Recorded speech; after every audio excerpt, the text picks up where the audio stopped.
Kaya papacheck tayo na. Tuloy mo yung light mo, dapat iwan na yung lens eh.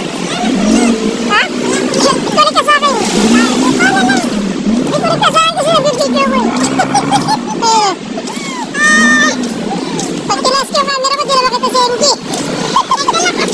Ayun o, dito kami sa ano, sa Rizal Park. Sabi yung statue na Rizal na. Maganda na ito, ano. Balik punta ko rito, wala itong ganito eh. Galing, ang ganda na rito sa.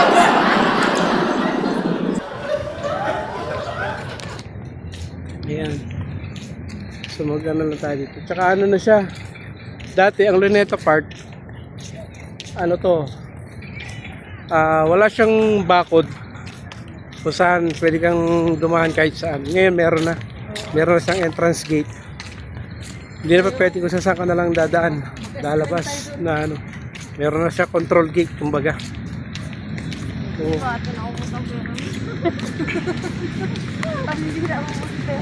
ayan yung repulto ni Lapu-Lapu. Uy, may mangga oh. Eh, di ba akatin yan? Ayun o. Kasi laki na yung Axel. Akatin kaya natin. Akatin natin yung ano. Ayan. Ito yung mga kasama ni MG, guys. Si Ate Michelle at si ano. Pangalan na ito si Riz. Riz ba yun? Basta yun na yun.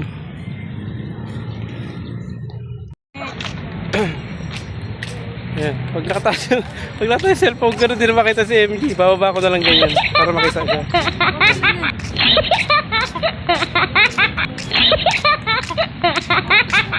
Ayan. Alam niyo ba kung saan nakatayo yung repulto ni Rizal? Ay doon siya mismo nakatayo nung siya ay binaril. Ayan. Papapicture mo na siya. Kape daw tayo oh. Uy! Papa Kape! Yun na, mag-premiere na siya. Rizal Execution Site. Oo. Jose Rizal E. Mercado, Filipino physician, propagandist, writer, and patriot was executed within this hallowed ground at exactly 7:03 in the morning of December 30, 1896 by an 8-man squad of Filipino riflemen from the 17th Infantry Regiment, the Magallanes of the Spanish Colonial Army. Those who witnessed Rizal public execution include Lieutenant Luis Tabiel de Andrade, his legal defender during his trial for alleged treason against Spain, the two Jesuit priest, Father Jose Villaclara and Father Stanislao March, who accompanied Rizal during the final walk before his execution. Rizal martyrdom. Yan. Nilagyan na nila ng fish pond. So guys, Ay, may binita kasi. okay. Kung pinili ko, maganda yun. Alam niyo ba, Para sa it's been a long time na hindi ako nakapunta rito sa Rizal Park. Huling punta ko yata dito is 1997 pa. So, ngayon na lang ulit ako nagpunta. Ngayon, syempre, hindi ko sukat nakalain na talaga sa buhay natin. Darating yung mga pagkakataon na makakagala rin tayo sa kakabila ng pagiging busy natin. O, di ba? Noon kasi talagang puro trabaho na. Wala naman nangyari. Ngayon, may trabaho na, may gala pa. O, di ba? Medyo nakaka-stress free. Di ba? Tapos, kasama pa natin yung ating mga kaibigan na mga supportive na kaibigan. Na although sa YT lang nagkakita-kita ay makikita mo naman nandito. Ayan o. Matangkad si Mabitot. Matangkad. Saka dito lang ako. Itlog niya. Ayan, pupunta tayo sa tabing dagat naman ngayon. Maganda yung sasawag. Ang ganda pagmasda ng ating pambansang watawat. Yan.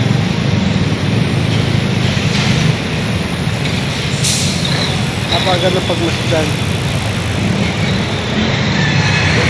Pero alam niyo ba, nakakalungkot lang dahil binababoy lang tayo ng mga politiko na namumuno sa ating bayan. Hindi naman lahat. Karamihan sa mga trapong politiko, binaboy ang ating bayan. Lahat ng batas pinabor para sa kanila. Kaya yung watawat na yan, nakita niyo ba yan? Nakita niyo yung watawat na yan? Yan. Napakaganda. Sinayang lang na mawawalang yung politiko na yan. Ay puta, video pala sa...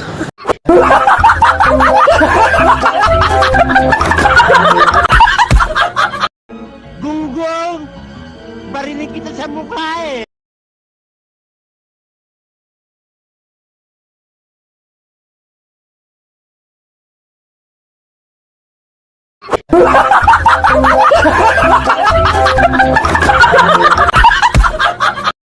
Gunggong! Barinig kita sa mukha eh! Rojas Boulevard. Dito kami sa kanto ng Rojas Boulevard, Calao, PM Calao. Oh, napagod na. Napagod na si MG. Kunti pa lang nilalakad.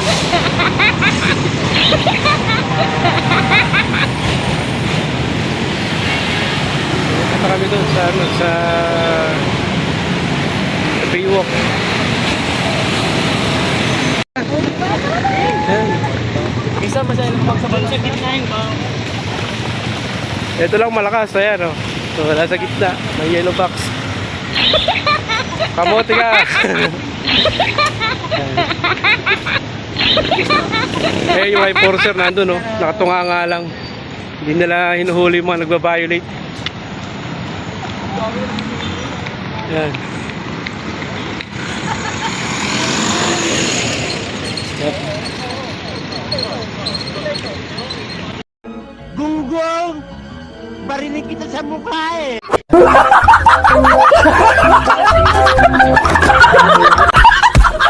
Ilibot namin yung Roleta. Tapos pupunta naman kami sa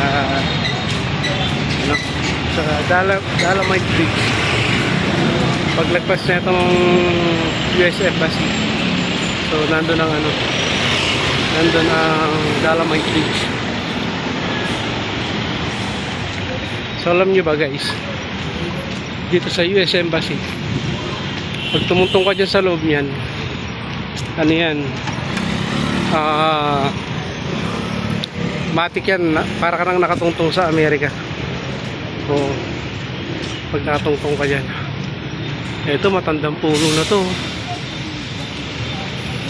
Bata pa lang ako, nandito na tong puno na to. Yan, ito yung US Embassy. Bawal, hindi ko siya kinukuhanan kasi baka mamaya ma-question pa ako, marami akong tanong-tanong. Basta alam nyo na, ito yung US Embassy. Hindi pa naman kami close ni Donald Trump. Tapos pag may tayo natin maligaw, kasi doon na tayo, kapatid na tayo magkakaroon. Yung nakaharang yung puno sa daanan. Saan tayo dadaan? Sa kalsada. Nangulag na yan. Pagsada tayo dadaan, nakaharang yung puno ng balete. Dapat nilagyan na lang ng hagdan. So, ito na, US Embassy guys. Siyempre, ito na nga. Sa haba rin nilakad namin, ito.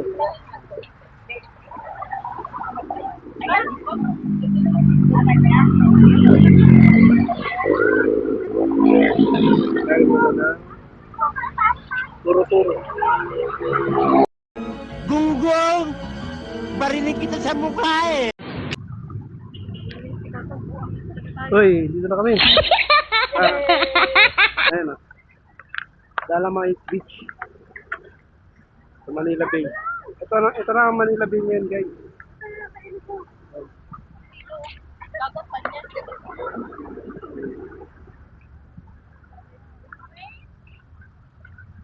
Ganito lang pala kaiksi ito. Kaiksi lang pala. Akala ko hanggang doon sa may ano. Pero pwede na rin. Kesa nung mga nakarang ano. Pero may ano pa rin, mga basura galing sa ibang galing sa ibang lugar na. So, ang Dalamay Beach. Kaya sabi ni Yorme. Putik, ang dami rin ano, ang dami pa rin basura. Siyempre, hindi mo maiwasan, dagat yan. Wala namang nagkakalat dito, pero yan, ano. Galing yan dyan sa mga tabing bayan. Tabing lalawigan. Tulad ng Cavite, Bataan. Pero bihira na ngayon kaysa noon ng bago. Oo. Ngayon, maganda na talaga ngayon.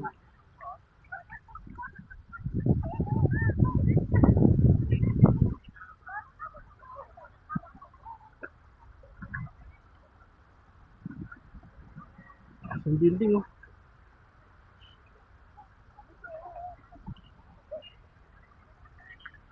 Yung pag-kuya, gagawa ng assignment.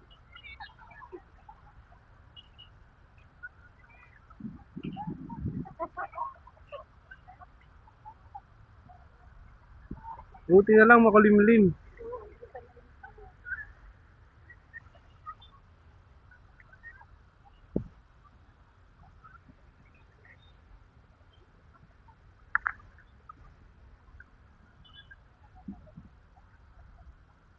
Sayang, di natin makita yung sunset. Ayan o. Yung sunset. Yan, makuha oh. Mawulap kasi, kaya walang sunset. Hindi natin makita.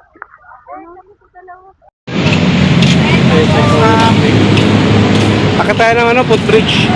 Tayo tayo sa kabila.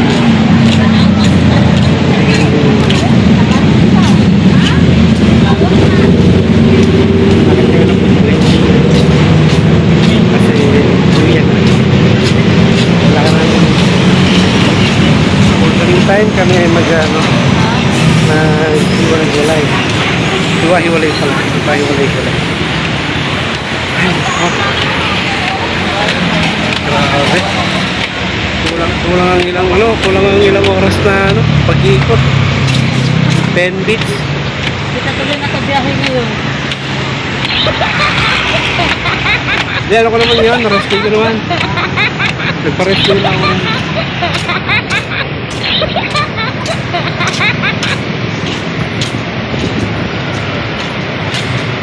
Ba't dalawa ito kabilaan?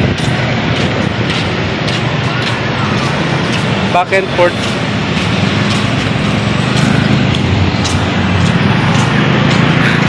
Yan ang Ross Boulevard guys. PMG dito na gano'n eh. Dito nag-video.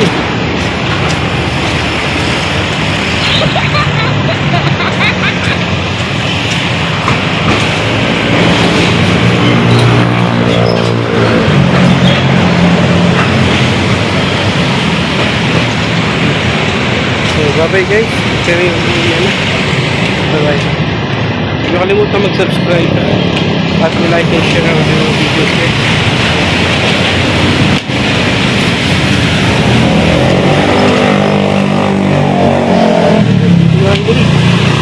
Paalam.